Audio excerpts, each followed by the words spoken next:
Le vaillant petit tailleur. Conte des frères Grimm. Par un bon matin d'été, un petit tailleur, assis sur sa table et de fort bonne humeur, cousait de tout son cœur. Arrive dans la rue une paysanne qui crie « Bonne confiture à vendre! Bonne confiture à vendre !» Le petit tailleur entendit ces paroles avec plaisir. Il passa sa tête délicate par la fenêtre et dit « Venez ici, chère madame, c'est ici qu'on va vous débarrasser de votre marchandise. » La femme grimpa les 3 marches avec son lourd panier et le tailleur lui fit déballer tous ses pots. Il les examina, les tint en l'air, les renifla et finalement déclara « Cette confiture me semble bonne. Pesez-moi donc une demi-once, chère madame. Même s'il y en a 1/4 de livre, ça ne fera rien. » La femme, qui avait espéré trouver un bon client, lui donna ce qu'il demandait, mais s'en alla bien fâchée et en grognant. « Et maintenant, dit le petit tailleur, que Dieu bénisse cette confiture et qu'elle me donne de la force. » Il prit une miche dans le buffet, s'en coupa en grands morceaux par le travers et le couvrit de confiture. « Ça ne sera pas mauvais, dit-il, mais avant d'y mettre les dents, il faut que je termine ce pourpoint. » Il posa la tartine à côté de lui et continua à coudre et de joie faisait des points de plus en plus grands.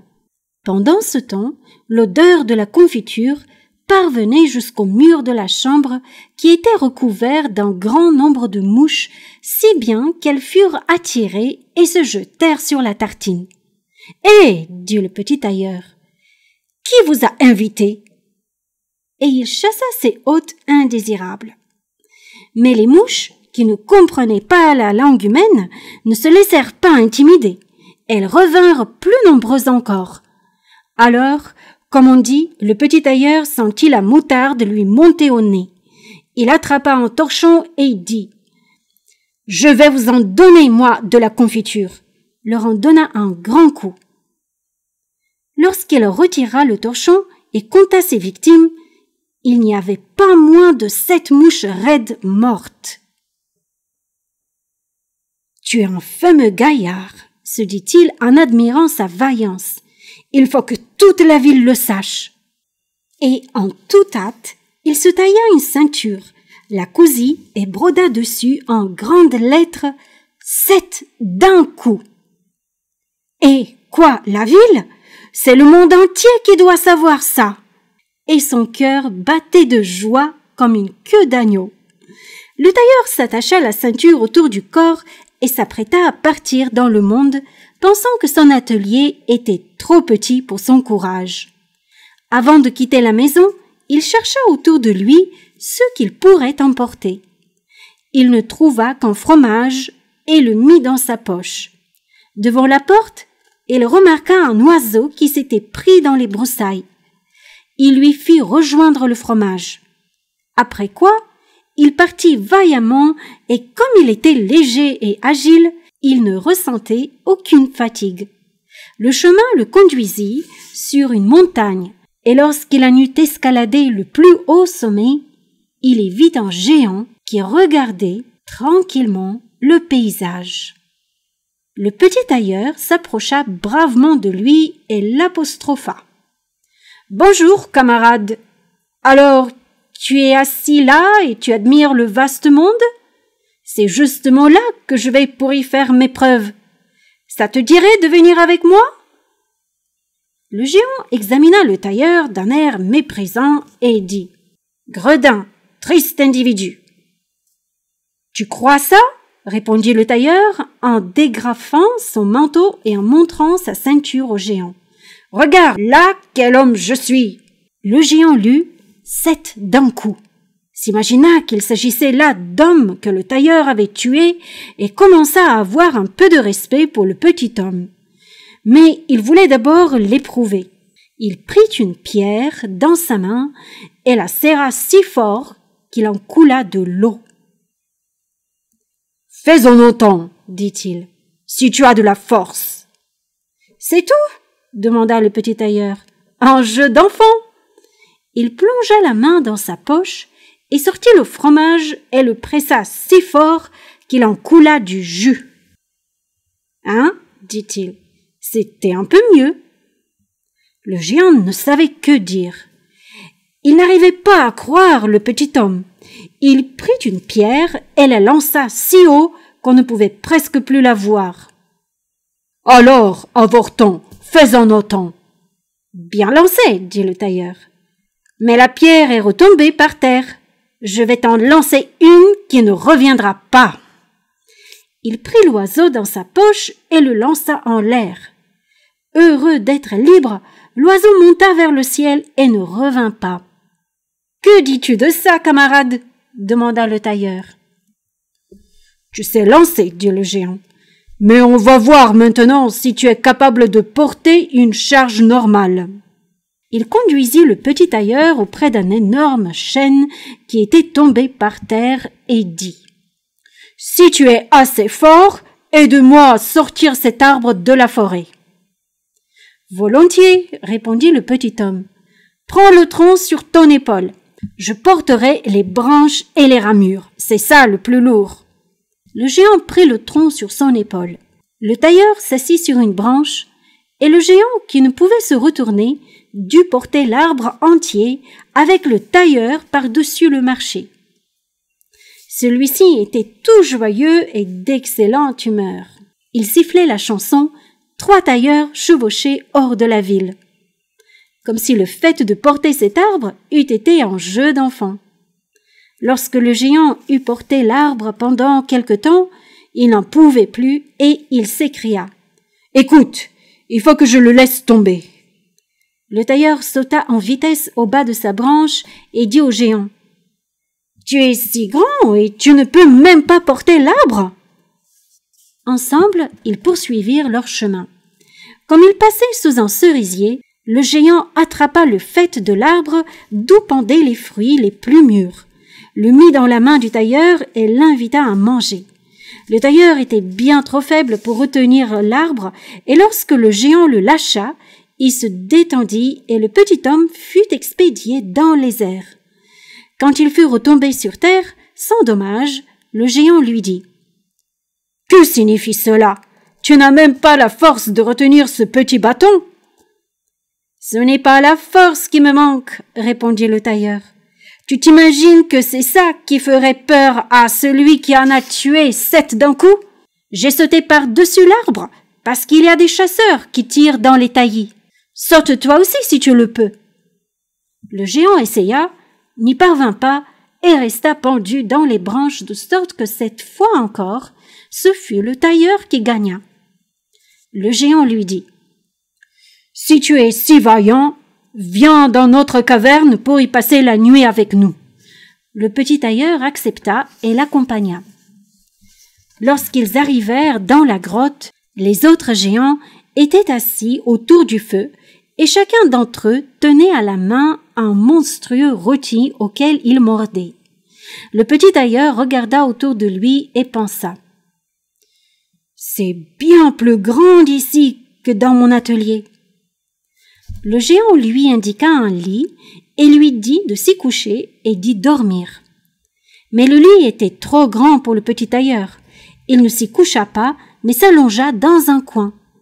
Quand il fut minuit et que le géant pensa que le tailleur dormait profondément, il prit une barre de fer et, d'un seul coup, brisa le lit, croyant avoir donné le coup de grâce au rase-motte. Au matin, les géants s'en allèrent dans la forêt. Ils avaient complètement oublié le tailleur. Et le voilà, qui s'avançait tout joyeux et plein de témérité. Les géants prirent peur, craignirent qu'il ne les tuât tous, et s'enfuirent en toute hâte. Le petit tailleur poursuivit son chemin au hasard. Après avoir longtemps voyagé, il arriva dans la cour d'un palais royal, et comme il était fatigué, il se coucha et s'endormit. Pendant qu'il était là, des gens s'approchèrent, qui lurent sur sa ceinture 7 d'un coup. « Hé, dirent-ils, que vient faire ce foudre de guerre dans notre paix? Ce doit être un puissant seigneur. » Ils allèrent le dire au roi, pensant que si la guerre éclatait, ce serait là un homme utile et important qu'il ne fallait laisser repartir à aucun prix. Ce conseil plut au roi et il envoya l'un de ses courtisans auprès du petit tailleur avec pour mission de lui offrir une fonction militaire quand il s'éveillerait. Le messager resta planté près du dormeur, attendit qu'il remua les membres et ouvrit les yeux et lui présenta sa requête. « C'est justement pour cela que je suis venu ici, » répondit-il. « Je suis prêt à entrer au service du roi. » Il fut reçu avec tous les honneurs et on mit à sa disposition une demeure particulière. Les gens de guerre ne voyaient cependant pas le petit tailleur d'un bon œil. Ils le souhaitaient à 1000 lieues. « Qu'est-ce que ça va donner ?» disaient-ils entre eux. « Si nous nous prenons de querelle avec lui et qu'il frappe, il en aura 7 à chaque fois qui tomberont. Aucun de nous ne se tirera d'affaire. » Ils décidèrent donc de se rendre tous auprès du roi et demandèrent à quitter son service. « Nous ne sommes pas faits, dirent-ils, pour rester à côté d'un homme qui en abat 7 d'un coup. » Le roi était triste de perdre, à cause d'un seul, ses meilleurs serviteurs. Il aurait souhaité ne l'avoir jamais vu et aurait bien voulu qu'il repartît. Mais il n'osait pas lui donner son congé, parce qu'il aurait pu le tuer lui et tout son monde, et prendre sa place sur le trône. Il hésita longtemps. Finalement, il eut une idée. Il fit dire au petit tailleur que, parce qu'il était un grand foudre de guerre, il voulait bien lui faire une proposition. Dans une forêt de son pays, habitaient 2 géants qui causaient de gros ravages. Pillaient, tuaient, mettaient tout à feu et à sang. Personne ne pouvait les approcher sans mettre sa vie en péril. S'il les vainquait et qu'il les tuât, il lui donnerait sa fille unique en mariage et la moitié de son royaume en dot. 100 cavaliers l'accompagneraient et lui prêteraient secours. « Voilà qui convient à un homme comme moi, » songea le petit tailleur. « Une jolie princesse et la moitié d'un royaume, ça ne se trouve pas tous les jours. »« Oui, » fut donc sa réponse. « Je viendrai bien au bout des géants et je n'ai pas besoin de 100 cavaliers.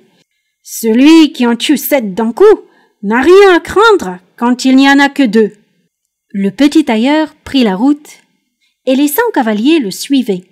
Quand il arriva à l'orée de la forêt, il dit à ses compagnons: « Restez ici, je viendrai bien tout seul à bout des géants. » Il s'enfonça dans la forêt en regardant à droite et à gauche. Au bout d'un moment, il aperçut les 2 géants. Ils étaient couchés sous un arbre et dormaient en ronflant si fort que les branches en bougeaient.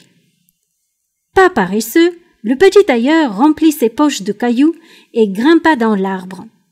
Quand il fut à mi-hauteur, il se glissa le long d'une branche jusqu'à se trouver exactement au-dessus des dormeurs et fit tomber sur la poitrine de l'un des géants une pierre après l'autre. Longtemps, le géant ne sentit rien. Finalement, il se réveilla, secoua son compagnon et lui dit: « Pourquoi me frappes-tu » ? « Tu rêves, » répondit l'autre. « Je ne te frappe pas. » Ils se remirent à dormir. Alors le petit tailleur jeta un caillou sur le second des géants. « Qu'est-ce que c'est » cria-t-il. « Pourquoi me frappes-tu ?»« Je ne te frappe pas » répondit le premier en grognant. Ils se querellèrent un instant, mais comme ils étaient fatigués, ils cessèrent et se rendormirent.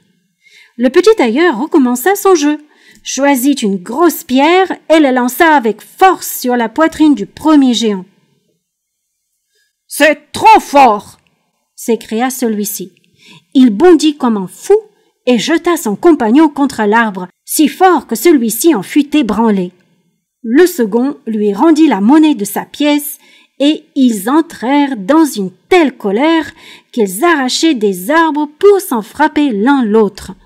À la fin, ils tombèrent tous 2 morts sur le sol. Le petit tailleur regagna alors la terre ferme.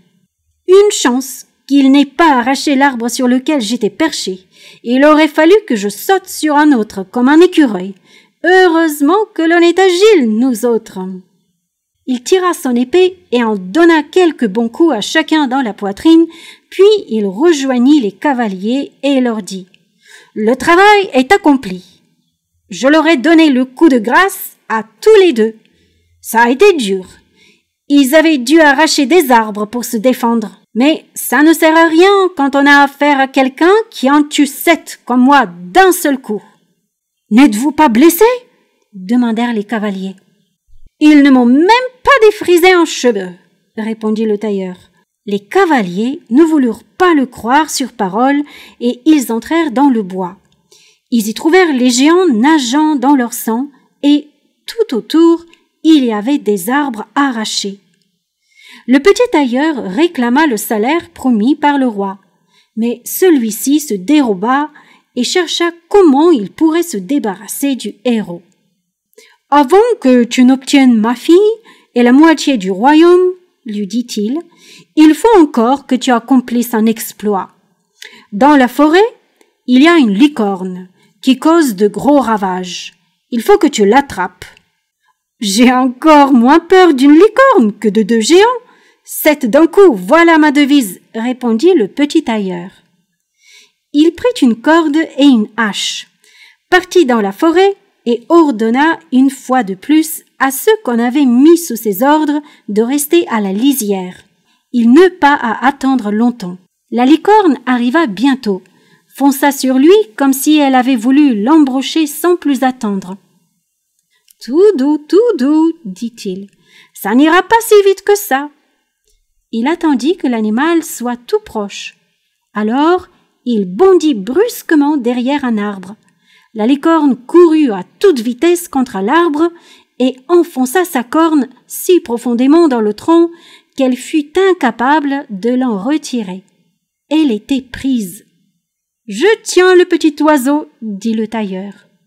Il sortit de derrière l'arbre, passa la corde au cou de la licorne, dégagea la corne du tronc à coups de hache, et quand tout fut fait, amena la bête au roi. Le roi ne voulut pas lui payer le salaire promis et posa une 3e condition. Avant le mariage, le tailleur devait capturer un sanglier qui causait de grands ravages dans la forêt. Les chasseurs l'aideraient. « Volontiers, dit le tailleur, c'est un jeu d'enfant. » Il n'amena pas les chasseurs, ceux dont ils furent bien contents car le sanglier les avait maintes fois reçus de telle façon qu'ils n'avaient aucune envie de l'affronter. Lorsque le sanglier vit le tailleur, il marcha sur lui l'écume aux lèvres, les défenses menaçantes et voulut le jeter à terre. Mais l'agile héros bondit dans une chapelle qui se trouvait dans le voisinage et d'un saut en ressortit aussitôt par une fenêtre. Le sanglier l'avait suivi. Le tailleur revint derrière lui et poussa la porte. La bête furieuse était captive. Il lui était bien trop difficile et incommode de sauter par une fenêtre. Le petit tailleur appela les chasseurs. Ils virent le prisonnier de leurs propres yeux. Le héros, cependant, se rendit chez le roi qui dut tenir sa promesse. Bon gré, mal gré. Il lui donna sa fille et la moitié de son royaume. S'il avait su qu'il avait devant lui non un foudre de guerre, mais un petit tailleur, l'affaire lui serait restée encore bien plus sur le cœur. La noce se déroula donc avec grand éclat, mais avec peu de joie, et le tailleur devint roi. Au bout de quelque temps, la jeune reine entendit une nuit son mari qui rêvait. « Garçon, disait-il, fais-moi un pourpoint et raccommode mon pantalon, sinon je te casserai l'aune sur les oreilles. » Elle comprit alors dans quelle ruelle était né le jeune roi, et au matin, elle dit son chagrin à son père et lui demanda de la protéger contre cet homme qui n'était rien d'autre qu'un tailleur. Le roi la consola et lui dit « La nuit prochaine, laisse ouverte ta chambre à coucher. Quand il sera endormi, mes serviteurs qui se trouveront dehors entreront. le ligoteront et le porteront sur un bateau qui l'emmènera dans le vaste monde. Cela plut à la fille. Mais l'écuyer du roi, qui avait tout entendu, était dévoué au jeune seigneur et il alla lui conter toute l'affaire. « Je vais leur couper l'herbe sous les pieds, » dit le petit tailleur. Le soir, il se coucha avec sa femme à l'heure habituelle. Quand elle le crut endormi, elle se leva, ouvrit la porte et se recoucha. Le petit tailleur, qui faisait semblant de dormir, se mit à crier très fort. « Garçon, fais-moi un pourpoint et raccommode mon pantalon, sinon je te casse l'aune sur les oreilles. J'en ai abattu 7 d'un coup, j'ai tué 2 géants, capturé une licorne et pris un sanglier, et je devrais avoir peur de ceux qui se trouvent dehors, devant la chambre ?» Lorsque ceux-ci entendirent ces paroles, ils furent saisis d'une grande peur. Ils s'enfuirent, comme s'ils avaient eu le diable aux trousses, et personne ne voulut plus se mesurer à lui. Et c'est ainsi que le petit tailleur resta roi le reste de sa vie durant.